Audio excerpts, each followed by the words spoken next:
રાજસ્થાન શબ્દ વિચારીને તમારા મનમાં કયા ફોટોઝ જનરેટ થાય છે? મને ખબર છે એ રણ હશે ત્યાંની ઉજ્જડ જગ્યાઓ, રાજસ્થાનના ટ્રેડિશનલ ઘર હશે, ત્યાંના ફેમસ કિલ્લાઓ હશે અને ત્યાંની લેક અને તેની વચ્ચેની પેલી હોટલ તો ખરી જ. તો એ બધાથી અલગ, એ બધાથી યુનિક આજે આપણે એક્સપ્લોર કરવા જઈ રહ્યા છે ઉદયપુરનું એકદમ Instagram famous spot the Baahubali hill.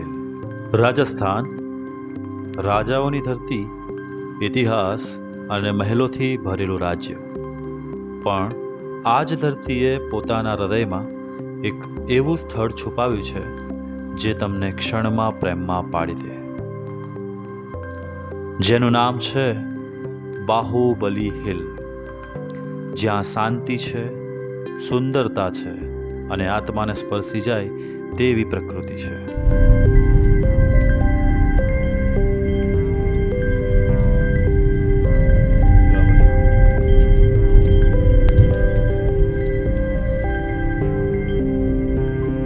Good morning all of you. આજે છે ત્રીજો દિવસ, તારીખ છે 22 મે. અત્યારે અમે આવ્યા છીએ બાહુબલી હિલ પર, જે અમારી હોટલથી નજીક જ હતું. અને એક તળાવ છે, તળાવની આજુબાજુ મતલબ પહાડો છે અને ત્યાં આગળ એક પીક છે જેની ઉપર તમે જઈ શકો છો અને ત્યાંથી આખા તળાવનો એકદમ સુંદર નજારો તમને દેખાય છે. આજે હિનાનો બર્થડે છે. ગયા વર્ષે અમે હતા મે મહિનામાં 22 તારીખે મનાલી, અને આ જ વખતે અમે છીએ ઉદયપુરની અંદર બાહુબલી હિલ પર. હવે બાહુબલી હિલ પર જવાનો રસ્તો સીધો છે, તો ચલો આપણે ઉપર જઈએ અને ઉપર જોઈને ચાલુ કરીશું.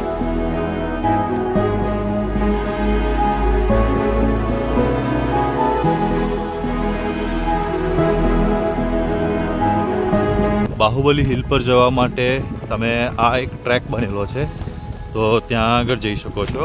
અહીં ઘણી બધી સ્ટોલ પણ છે જ્યાં આગળ ચા, મેગી, પાણી તમને મળી જશે. અને ગાડી મૂકવા માટે અહીંયા આગળ પણ સ્પોટ છે.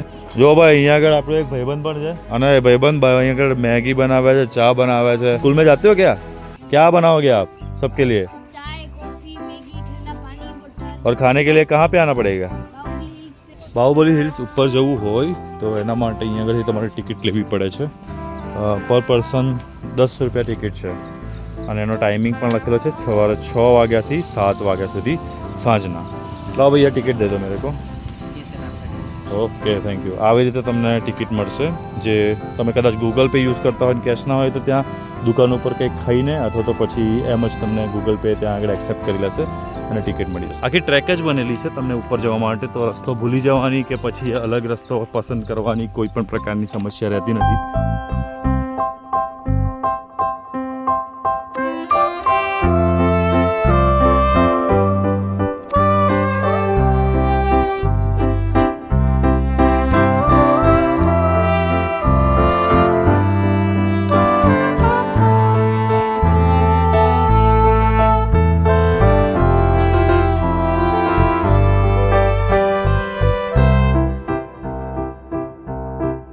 બિલીવ મી મિત્રો, આ જે ટ્રેક છે એ લિટરલીમાં માઇન્ડ બ્લોઈંગ છે. થોડું ચઢાણ છે બટ મેનેજેબલ છે. લોકલ કહે છે કે 10 થી 15 મિનિટમાં ટોપ આવી જશે, બટ અમારી સ્પીડ જોઈને અમે લોકો ઓછામાં ઓછો અડધો કલાક તો લગાડવાના જ છે. બટ ચાલેગા, સીનરી વર્થ ઇટ છે. બાય ધ વે, થોડી ટિપ્સ પણ નોટ કરી લેજો. બેસ્ટ ટાઈમ છે સનરાઈઝ, સનસેટ. શૂઝ કમ્ફર્ટેબલ પહેરજો, DSLR or phone fully charge રાખજો, પાણી કેરી કરજો. ઉપર આમ તો શોપ છે, તો તમે તમારી કન્વિનિયન્ટ પ્રમાણે કરી શકો છો.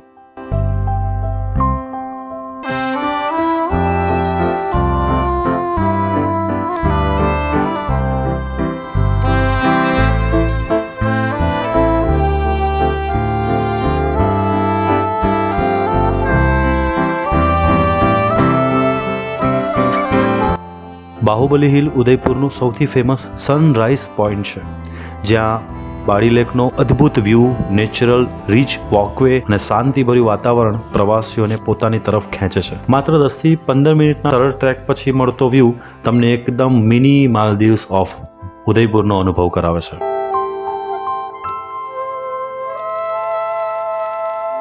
ઉપર જતા જતા ઘણી બધી જગ્યાઓ ઉપર તમને આવા મેગી પોઈન્ટ પણ દેખાશે, તો તમે ત્યાં આગળ જ્યારે ચાલુ હોય ત્યારે તમે નાસ્તો કરી શકો. બાકી અહીં આગળથી સીધું ઉપર જવાનું છે.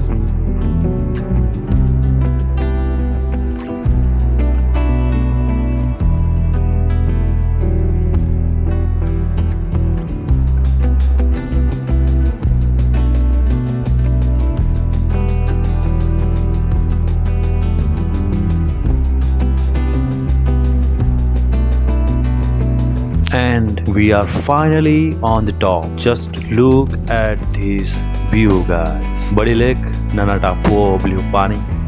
લિટરલી લાગે છે કે મિની માલદીવ્સ ઓફ રાજસ્થાન. તમે નીચેથી આવશો ને તો આ 15થી 20 મિનિટની જો તમે શાંતિથી આવ્યા વિડીયો ઉતારતા તો ટ્રેક છે. બાકી 10 મિનિટની અંદર તમે ઉપર પહોંચી જશો. ઉપર આવશો એટલે અહીંયા આગળ સ્ટોલ છે મેગી ખાવા માટે, પાણી માટે, તો એની કોઈ ટેન્શન નથી. બસ ખાલી એક કામ કરજો કે તમે સનરાઈઝ પહેલાં આવજો કે જેના લીધે તમને અહીંયા આગળ એટલી ગરમી ના લાગે. બાકી આ મેઇન પોઈન્ટ નથી. મેઇન પોઈન્ટ પેલો છે જ્યાં આગળ પેલા બધા ફોટો ખીચાવે છે, કેમકે ત્યાં આગળથી પ્રોપર આખી આ જે એક ઝીલ છે એ ઝીલ દેખાય છે. બાકી આ બાહુબલી હિલ્સ કહેવામાં આવે છે. આખો આ પેલો જે પટ્ટો છે કેટલો સરસ લાગે છે રસ્તાનો, ત્યાંથી અમે આવ્યા છીએ. તમે અહીંયા આગળ સનરાઈઝ વખતે આવો તો અલગ જ ફોટાનો તમે આનંદ માણી શકો છો. એટલે મેઇન પ્લેસ પર જવા માટે અહીંયા આગળથી જ રસ્તો તમને મળી જશે. આ એક વ્યૂ પોઈન્ટ હતો. હવે ત્યાં જઈએ, ત્યાં થોડા ફોટા ખીચાઈએ. આમ તો તમે અહીંયા આગળ અડધા કલાકથી વધારે ટાઈમ સ્પેન્ડ અત્યારે નહીં કરો. જો સાંજે તમે આવશો સનસેટ વખતે તો તમે થોડો વધારે ટાઈમ સ્પેન્ડ કરવા માંગશો. બાકી હમણાં સૂર્ય ઉપર આવી જશે પછી તો બહુ ગરમી લાગશે. અત્યારે જ લાગવા માંડી છે.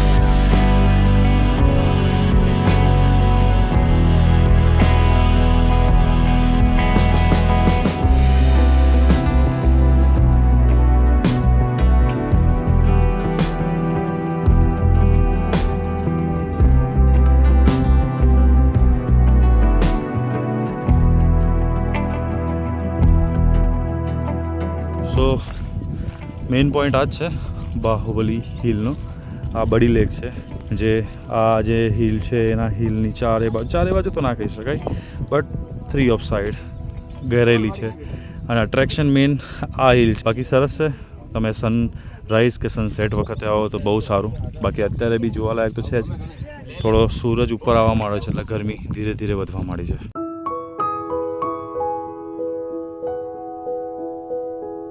આકાશ જેટલું જ નીલું પાણી, દૂર દૂર સુધી પ્રસરી ગયેલા પહાડ અને બડી લેકનો શાંત અરીસો. સાચું કહું તો અહીં ઊભા રહો તો લાગે છે કે કોઈ જીવંત પેઇન્ટિંગ અંદર આવી ગયા.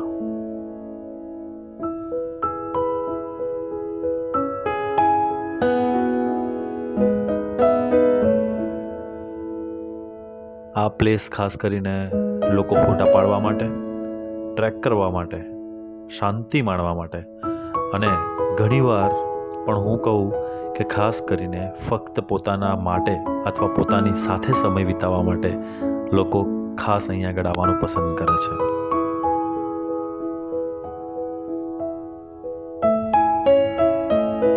પણ ખરેખર જાદુ તો સૂર્યોદય અને સૂર્યાસ્તે થાય છે.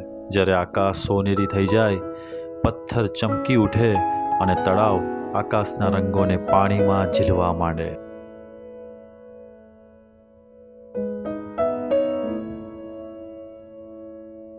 સાચું કહું ને, અહીં બેસીને લાગે છે કે લાઈફ પોઝ થઈ ગઈ છે. Pure peace, full vibe. કોઈ લાઉડ નોઇઝ નથી, માત્ર નેચરનો અહેસાસ. If you are sunset lover, this is your spot. If you are sunrise lover, this is also your spot.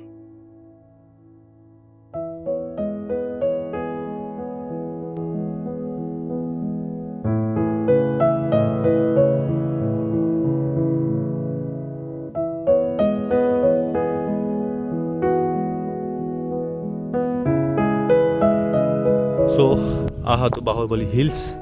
તમે જોયું, સિનેમેટિક શોટ્સ જોયા. બહુ ફોટોજેનિક આ પ્લેસ છે. તમે અહીં આગળ આવી શકો છો. બહુ સરસ છે. સારો એવો ટાઈમ લઈને આવજો કે જેના લીધે તમે સારા ફોટો કેપ્ચર કરી શકો, વિડીયોઝ કેપ્ચર કરી શકો. બહુ સરસ સિનિક વ્યૂ છે. અને ચોમાસાની અંદર તો આની અલગ જ કંઈક ખૂબસૂરતી હશે. બસ હવે અહીં આગળથી વિદાય લેવાનો ટાઈમ થઈ ગયો છે અને જઈએ છીએ પાછા રિસોર્ટ પર. આ આખો રૂટ છે જ્યાંથી અમે લોકો આવ્યા છીએ. બહુ સરસ, પહાડની એકદમ નજીક અને આ લેકની જોડે. આ જો કદાચ ડ્રોન હોત ને તો બહુ જ સુંદર, એકદમ આમ અનબિલિવેબલ દ્રશ્ય કેપ્ચર થઈ શકે. હવે નીકળીએ છીએ અમે. બહુ સરસ લાગ્યું અહીંયા આગળ.